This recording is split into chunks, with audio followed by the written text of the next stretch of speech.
नमस्कार दोस्तों, स्वागत है आपका डीएलजी न्यूज़ पे। आइए जानते हैं आज की बड़ी खबर आ रही है। यूक्रेन रसिया युद्ध अब रुकने का नाम नहीं ले रहा है। हम आपको बता दें कि लगातार हो रही रसिया यूक्रेन युद्ध की वजह से सारी दुनिया में हदें पार हो चुकी है और जो महंगाई बढ़ रही है वो सबसे ज़्यादा इफ़ेक्ट खाने पीने की चीज़ों पे बहुत ज़्यादा इफ़ेक्ट पड़ रहा है। हम आपको बता दें इसकी वजह से अमेरिका का जो स्टॉक मार्केट है या फिर इंडिया का जो स्टॉक मार्केट है वो काफ़ी उतार चढ़ाव देखने को मिला है। वहीं दूसरी तरफ आपको देख रहे हैं स्वीडन और फिनलैंड जो है नाटो देश में शामिल हो गया है, जबकि ये होना नहीं चाहिए। और रसिया यूक्रेन युद्ध को लेकर के बड़ी खबर अपडेट ये भी आ रही है कि अब नेवी आर्मी जो है रसिया का वो भी अब इस मैदान में उतर चुके हैं। हम आपको बता दें कि जब नेवी यानी कि आर्मी का जब कम पड़ गया आर्मी रसिया को, तो रसिया ने नेवी आर्मी को भी शामिल कर लिया है। अब इस युद्ध को और भी ज़्यादा घातक बन गया है। हम आपको बता दें कि ये युद्ध अब इतना आसानी से रुकने वाला नहीं है, क्योंकि अब जीत पे आ गई ये बात। क्योंकि आने वाले टाइम में रसिया यूक्रेन युद्ध को जब रसिया ने लड़ाई शुरू की थी यानी जंग छेड़ी थी, तो यूक्रेन नाटो में शामिल नहीं होना चाहिए, इसलिए रसिया ने युद्ध को छेड़ा था। लेकिन अब फिनलैंड और स्वीडन भी जो है नाटो देश में शामिल हो गया। इसकी वजह से युद्ध और भी घातक हो चुका है। हम आपको बता दें कि रसिया ने फाइनली इसमें मीडिया में कहा था कि जो लोग या जो देश इसे सपोर्ट करेगा वो फाइनली उसमें जो युद्ध में शामिल माना जाएगा। हम आपको बता दें कि यूक्रेन में अब ऐसा कोई जगह बचा हुआ नहीं है जहाँ पे बारूद बम और जो जितने भी घातक हथियार है वो उसकी वजह से यूक्रेन जो है पूरी तरीके से तबाह बर्बाद हो चुका है। अब वहाँ पे लगभग इंसान कम से कम 20 साल से अधिक जो है ना 20 साल से अधिक लगेंगे। अब यूक्रेन को जिस तरह से लगातार जो बमबारी हो रही है उसे अब सुधरने में 20 साल से अधिक का टाइम लगेगा, क्योंकि वहाँ घर अब बचा ही नहीं है। जहाँ भी है सिर्फ आपको जूते चप्पल या फिर आपको टूटे फूटे ईंट के टुकड़े ही आपको नज़र आएंगे।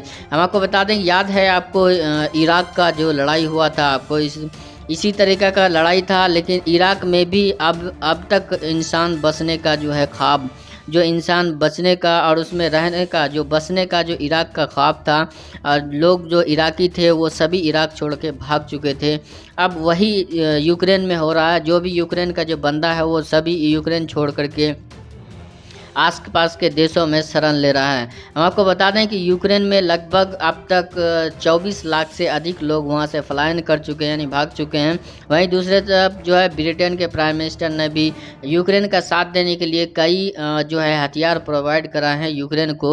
अब ये लड़ाई और आर पार की लड़ाई हो चुकी है, यानी अब जिद पे आ चुका है। जिस तरह से लड़ाई अब चल रही है इसे बंद करना चाहिए, लेकिन पूरी दुनिया में इसका आलोचना हो रहा है रसिया के लिए, क्योंकि रसिया को ऐसा नहीं करना चाहिए। जो हो गया सो हो गया, अब इस युद्ध को ख़त्म करना चाहिए। हम आपको बता दें कि युद्ध और भी ज़्यादा घातक होगा, क्योंकि रसिया का जो पेट्रोल है वो और भी ज़्यादा कम रेट पे, और रसिया जो है जिस तरह से खर्चे में घाटे में आ चुका है, रसिया का बहुत कुछ दांव पे लगा हुआ है।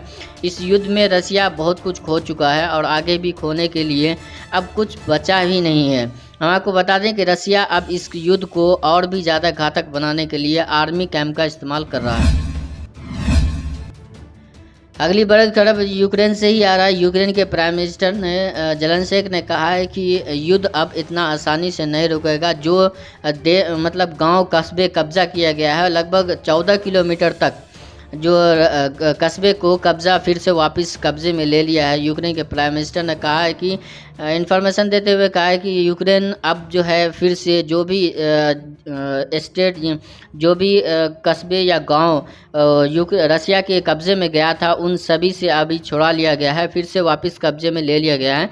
और भी कई गांव जो है और देहात सिटी एरिया, उन सभी को कब्ज़े में लेने के लिए यूक्रेन आर्मी बहुत ही स्पीड से आगे बढ़ रहे हैं रसिया को टक्कर देने के लिए। क्योंकि हथियार जो रसिया को प्रोवाइड किया गया है, अमेरिका और स्वीडन, जितने भी स्वीडन है, फिनलैंड है और ब्रिटेन के जो देश है, उन सभी देशों से, आसपास के देशों से रसिया यूक्रेन को हवाई जहाज़ और कई घातक हथियार को तैयार किया गया है उसे सपोर्ट करने के लिए। हम आपको बता दें कि ये बहुत ही घातक अब जो लड़ाई है वो बहुत ही